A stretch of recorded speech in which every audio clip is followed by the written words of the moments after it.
नमस्कार, मैं किशोर झा।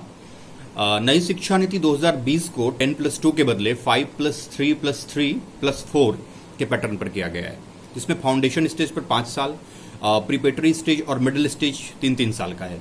उसके बाद सेकेंडरी स्टेज पर कक्षा 9 से 12 तक में एक परिवर्तन स्वागत योग्य है कि विद्यार्थी 9वीं कक्षा में ही अपनी मनपसंद विषय की पढ़ाई कर सकते हैं, जो पूर्व में 11वीं कक्षा में जाकर उन्हें अपने मनपसंद विषय लेने की आज़ादी थी। 10वीं और 12वीं के परसेंटेज और वेटेज को कम करना सराहनीय कदम है, जो सैद्धांतिक पक्ष की जगह व्यवहारिक ज्ञान को तरजीह देना ये प्रशंसनीय है। आर्ट्स, साइंस और कॉमर्स विषयों का कठिन विभाजन खत्म होगा।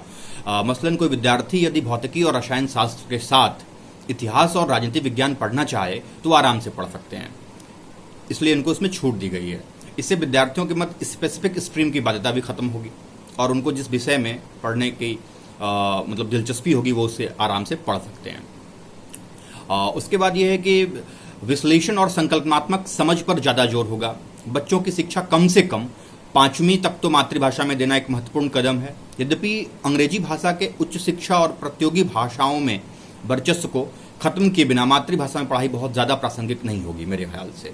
और 3 भाषा फार्मूले पर यद्यपि कुछ राज्यों को आपत्ति है, नेशनल टेस्टिंग एजेंसी के माध्यम से कॉमन एंट्रेंस एग्जामिनेशन कराना स्वागत योग्य कदम है, यद्यपि यह अनिवार्य नहीं है।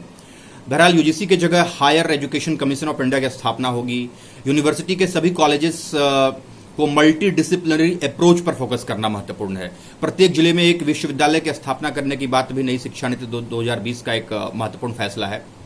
और फिर रिसर्च को बढ़ावा देने के लिए नेशनल रिसर्च फाउंडेशन की स्थापना करना इस देश में रिसर्च को बढ़ावा देगा। तो ये चीज़ें जरूरी थी।